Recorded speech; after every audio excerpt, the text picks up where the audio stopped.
Narito na nga ang ating latest update tungkol mismo kay Donnie Pangilinan at Belle.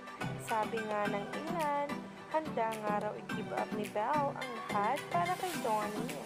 Kung saan nga nakita nga ito at napatunayan sa isang video na binahagi sa SOCMED.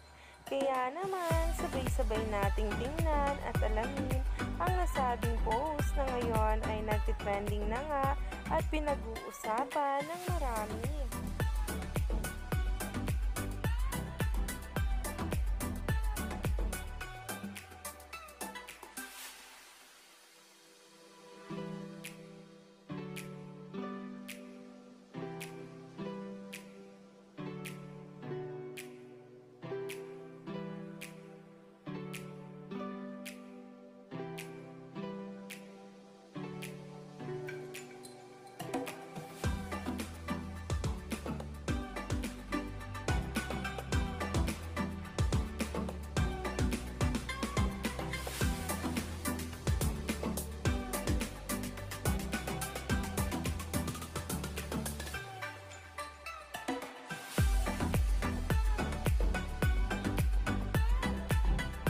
Literal nga ang kilig kahit si Derek Cathy ay naroon nga at talaga nga namang napahampas pa kay Belle sa sobrang kilig kung saan ay umani nga ng samot-saring komento.